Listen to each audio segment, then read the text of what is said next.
Paz, amigos. Você já ouviu falar na expressão semente de joio? É interessante, né, essa expressão.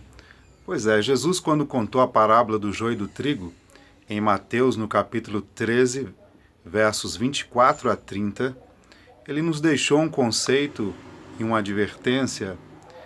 Então nós lemos aqui, nos versos 37 e 38, a seguinte declaração de Jesus: O que semeia a boa semente é o Filho do Homem. A boa semente, no caso, são os filhos do reino, e o joio são os filhos do maligno. Mateus 13, 37 e 38. A boa semente representa aqueles que são nascidos da palavra de Deus, da verdade. O joio representa uma classe que é o fruto ou encarnação do erro, de princípios falsos. Parábola de Jesus, páginas 70 e 71, tem esse comentário da parábola do joio e do trigo. O inimigo que o semeou é o diabo, verso 39 do capítulo 13 de Mateus. Nem Deus, nem os anjos jamais semearam semente que produzisse joio. O joio é sempre lançado por Satanás, o inimigo de Deus e do homem. Queridos, o joio representa uma classe que é o fruto ou encarnação do erro, de princípios falsos. Observe isso aqui. Semente de joio é todo conceito que circula na igreja que são princípios falsos, não é? Então isso traz mornidão à igreja, traz apostasia, coisas do tipo, não tem nada a ver, não é? Eu acredito que o maior conceito que pode ser considerado como semente de joio é a questão, a famosa frase ponto de salvação, né? Essas duas palavras aí, que nós não encontramos na Bíblia e nem nos testemunhos, né? No Espírito de Profecia. Você já viu essa expressão nos testemunhos, né? No Espírito de Profecia, ponto de salvação? Queridos, talvez esta seja a maior semente de joio no meio do povo de Deus. E quando o joio toma conta da igreja e a apostasia reina e não se pode reprovar mais os pecados, e o que acontece? Que situação terrível, né, queridos? E falando aí a respeito de ponto de salvação, como já que essas palavras aí viraram uma máxima, né, na igreja, apesar de não existir, mas veja bem, em 1 João, no capítulo 5 e verso 4, o apóstolo diz que todo que é nascido de Deus, ele vence o mundo. E essa é a vitória que vence o mundo, a nossa fé. E Paulo, aos Filipenses 3 e 13, ele disse que ele estava deixando as coisas que atrás ficam e avançando para as que diante de mim estão. O que eu quero dizer com isso, queridos? Que é esse conceito de dizer que, isso aqui não é ponto de salvação, eu aceito esse ponto das Escrituras ou dos testemunhos e aquele eu rejeito. Queridos, não existe isso na palavra de Deus. Olha só o que está escrito aqui no livro Desejar de Todas as Nações. Nós lemos assim: Sois seguidor de Cristo? É a pergunta. Então tudo quanto se acha escrito a respeito da vida espiritual está escrito para vós e pode ser alcançado mediante vossa união com Cristo. Esmorece o vosso zelo, esfria o primeiro amor, aceitar novamente o oferecido amor de Cristo, comei-lhe da carne, bebei-lhe do sangue, vos tornareis um com o Pai e com o Filho. Desejado 389 e 390. Queridos, vocês viram aqui o conceito da palavra de Deus como a harmonia da Bíblia e o Espírito de Profecia? O apóstolo João diz que todos que são nascidos de Deus, vencem o mundo, que é o pecado. Paulo diz que, deixando as coisas que atrás ficam, estava avançando, estava crescendo. E todas as cartas o apóstolo fala de crescimento, queridos. Então, esse conceito de dizer assim, isso aqui não é ponto de salvação. Queridos, tudo que está escrito foi escrito para nós, se nós somos seguidores de Cristo. E pode ser alcançado como? Em comunhão com Cristo. Essa é a santificação. Então, veja bem, o apóstolo Paulo também ele fala, em 2 Timóteo 3,16, que toda a Escritura é divinamente inspirada por Deus e é útil para o ensino e para a correção. Toda a Escritura. Então, veja bem, tudo que Deus revelou para nós, não é? E o testemunho de Jesus não foi uma revelação de Deus? Apocalipse 12, 17. Foi Deus ou não foi, queridos? E a Bíblia ela é muito clara a respeito dos princípios que Deus requer de nós. O Espírito de Profecia, ele só vem nos ajudar a compreender o livro sagrado, ele não vai além da Bíblia. A questão é que a Bíblia é um livro tão elevado em sabedoria que nossa geração tão débil precisava de algo para que uma luz menor para nos levar à luz maior. Não é isso? Esse é o objetivo do Espírito de Profecia.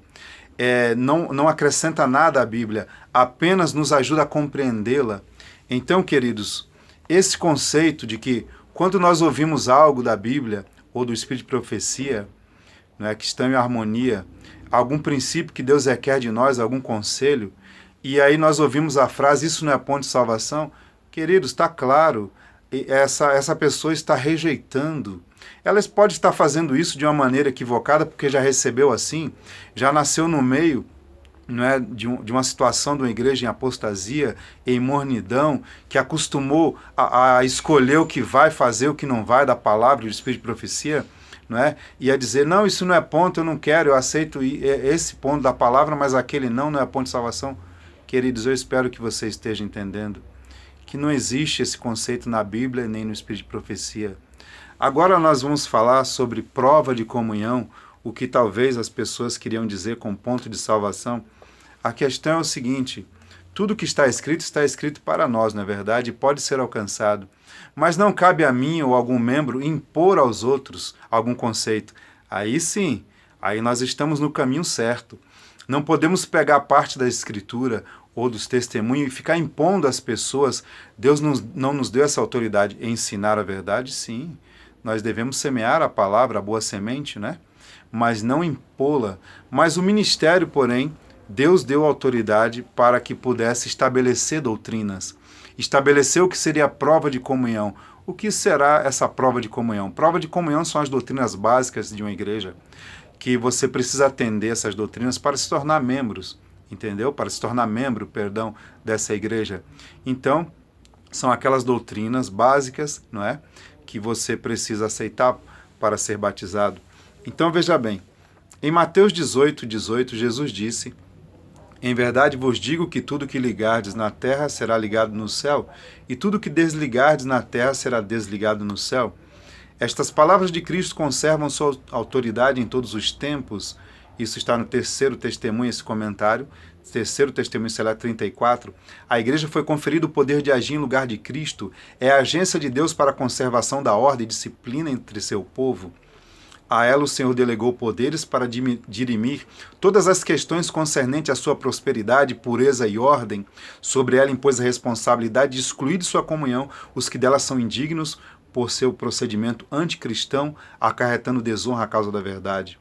Então veja bem, eu te darei as chaves do reino dos céus, Mateus 16:19, e tudo que ligares na terra será ligado nos céus, e tudo que desligares na terra será desligado no céu. O que significa isso? Desejado 413, as chaves do reino dos céus são as palavras de Cristo. Todas as palavras da Santa Escritura são dele e acham-se aqui incluídas. Estas palavras têm poder para abrir e fechar os céus, declaram as condições sob que os homens são recebidos ou rejeitados, desejado 413. A palavra de Deus não dá licença a que um homem ponha seu juízo em oposição ao da igreja, nem lhe é permitido insistir em suas opiniões contrariamente às dela.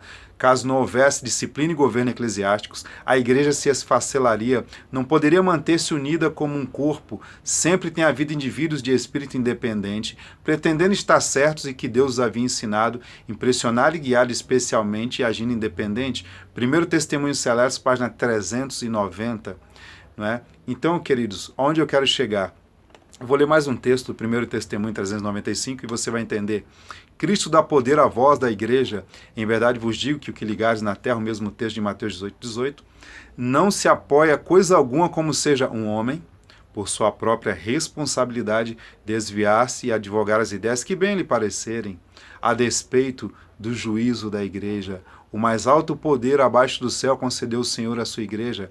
É a voz de Deus em seu povo reunido na qualidade de uma igreja que deve ser respeitada. E aqui também tem um comentário, isso está em 1 Testemunho Celeste 395. E aqui tem um comentário de Atos dos Apóstolos 190, falando a respeito do Concílio de Jerusalém, que decidiu a respeito das doutrinas que seriam impostas aos gentios, que os gentios não seria imposto a eles a circuncisão. Está lá em Atos capítulo 16 e também no livro Atos dos Apóstolos, página 190. E fala que mesmo o apóstolo Paulo, que era iluminado especialmente por Deus, queridos, ele não desrespeitava a autoridade da igreja, embora buscando de Deus a guia direta, estava sempre pronto a reconhecer a autoridade contida no corpo de crentes, unidos em comunhão de igreja, sentia necessidade de aconselhar-se e, quando surgiam assuntos de importância, alegrava-se em poder apresentá-los perante a igreja e unir-se com os irmãos para buscar de Deus sabedoria para fazer decisões acertadas. E aqui diz mesmo: o espírito dos profetas, declarou ele, estão sujeitos aos profetas, porque Deus não é Deus de confusão, grave isso, senão de paz, como em todas as igrejas dos santos, 1 Coríntios 14, 32 e 33. Com Pedro ele ensinava que todos unidos na qualidade de igreja deviam ser sujeitos uns aos outros, 1 Pedro 5, verso 5, Atos dos Apóstolos 200. Queridos, eu li um pouco rápido para o vídeo não ficar longo para você. Vamos entender isso aqui. Aonde que eu quero chegar? Alguns pontos, ou seja, muitas coisas que Deus revelou para nós na Bíblia e nos testemunhos, o Espírito de profecia, algumas pessoas quiseram, como indivíduos, colocar como prova. E o que acontece? Deus não deu essa autoridade nem a um pastor fazer uma prova individual. Queridos, o que eu acabei de ler para vocês, que Deus deu a chave do reino para o ministério. O ministério reúne-se, não é? O corpo organizado de crentes, representando a igreja mundial aqui, tá? Então, veja bem, e ali eles tomam decisões em base da palavra de Deus. Se na palavra de Deus tem uma luz, eles podem então tomar decisão, não é? Se aquela é comprovada aquela luz, para que aquilo seja prova de comunhão ou não. A igreja, em qualidade de corpo organizado, seu ministério, que pode ligar ou desligar doutrinas. Então veja bem, queridos, quando algumas pessoas na igreja se levantaram para fazer de prova de comunhão de artigo de alimentação, como a carne, por exemplo, ou do vestuário, o que aconteceu? O Espírito de profecia é claro. E aí nós lemos o seguinte: não podemos fazer desse assunto, né, seja carne, vestuário, uma prova de comunhão cristã em qualquer sentido. Isso é obra de Satanás, porque a obra de Deus é que Deus deu autoridade ao ministério para estabelecer e deve haver consenso, a maioria votar por uma doutrina. Se não houver esse voto da maioria, também não é a voz de Deus, queridos. Então tem vários, inúmeros textos, eu li um pouco rápido para você aqui, mas se você pegar essas fontes e você ler, você vai ver. Então veja bem, a Bíblia é muito clara. Então a prova de comunhão que determina as doutrinas, que vai definir quem pode ser ou não membro de uma igreja. Para ser batizado nessa igreja, precisa atender as doutrinas dessa igreja estabelecidas pelo ministério. Mas não pode um membro ou um pastor individual, um pequeno grupo de pessoas, ou mesmo pastores, impor doutrina, mesmo aquilo que está escrito. Então veja bem, mesmo que a verdade está escrita na palavra, não pode ser imposta por um pequeno grupo de pessoas ou de pastores, tem que haver uma decisão do concílio, porque Deus não é Deus de confusão e o espírito dos profetas estão sujeitos aos profetas. Mesmo um profeta ou profetisa, queridos, no Antigo ou no Novo Testamento, eles eram porta-vozes de Deus, boca de Deus, mas quem tomava a decisão se ia obedecer à luz ou seguir e fazer daquilo prova era o ministério, sempre foi. Deus trabalha em ordem. Agora é claro, queridos, quando a igreja despreza a luz de Deus como ministério, e vão se passando as décadas, não é? Muitas vezes os séculos, e aquilo é desprezado, as reformas que Deus envia. Então, conforme nós já lemos no vídeo passado, não é? Que se a igreja não seguir o caminho que lhe abre a providência, aceitando todo o raio de luz, cumprindo todo o dever que lhe seja revelado, a religião fatalmente degenerará em formalismo. E aí Deus passa por alto essa igreja e revela a verdade a outros, né? A leigos, muitas vezes, né? Como aconteceu lá com os pastores de Belém, os magos do Oriente, não é? A igreja apostólica, que Deus deu essa autoridade, não é, já para ela. Quando ela se apostatou no 4º século, Deus levantou aí os valdenses e outros povos, e que foi a igreja no deserto. Então veja bem, queridos, é uma faca de dois gumes. A igreja tem autoridade, sim. Deus deu a ela para estabelecer doutrinas. Um homem sozinho não pode ir contra a igreja, um pastor, impondo doutrinas, isso não é obra de Deus. Porém, se essa mesma igreja com essa autoridade vai rejeitando a luz de Deus, Deus levanta sim pessoas. Mas aí o que acontece? O que Jesus fez? Para não ficar causando confusão lá na igreja da profecia, a igreja de Moisés, né? A igreja judaica, Jesus, ele separou 12 apóstolos e formou ali agora uma nova igreja. Quando nós não podemos formar uma nova organização, conforme está no Espírito de Profecia, uma nova organização que eles queriam formar no século passado, né? Aliás, no século XIX ainda. Mas essa nova organização queria mudar as doutrinas, não é? Queria derrubar os fundamentos que Deus tinha colocado. Então foi feita a reprovação, não podemos montar uma nova organização, e se você ler o contexto lá, é porque essa nova organização pretendia mudar todas as doutrinas que Deus já havia dado. Queridos, uma nova organização dá verdade para o erro? É claro que não. Agora veja bem, se a organização que Deus estabeleceu está a cada dia acatando erros, não é? Está se apostatando, e aí Deus levanta um remanescente com a verdade. Aí sim, a verdade. A palavra de Deus é a verdade. E Deus ele terá um remanescente nesses últimos dias que segue o Cordeiro, a verdade, né? Por onde quer que vá. E temos uma advertência do primeiro anjo: temei antes a Deus e dá-lhe glória, ao invés do homem, né? Antes importa obedecer a Deus, porque vinda é a hora do seu juízo. Queridos, eu espero que você tenha entendido o objetivo desse vídeo. É mostrar que a prova de comunhão foi proibida porque ela foi iniciativa dos membros da igreja. Nem um pastor, um pequeno grupo de pastores pode impor prova, mesmo de uma verdade. Essa verdade pode estar claramente revelada na Bíblia, mas Deus ele deu autoridade ao ministério, o ministério que toma a decisão para que haja harmonia, e dessa decisão é passada para a igreja, não é, em toda a terra. Então, queridos, fique claro essa verdade. Por isso que foi proibida fazer prova de certos assuntos. Não que não possa ser, o ministério pode sim estabelecer essas provas, mas se o ministério não fizer, com certeza Deus terá um ministério puro, leal e santificado, preparado para a chuva serôdia. Isso também está previsto. Terceira mensagem escolhida, na página 380. Que a graça do Senhor seja contigo, em nome de Jesus. No próximo vídeo nós vamos falar um pouco mais sobre essas questões, e questões tão importantes para os últimos dias.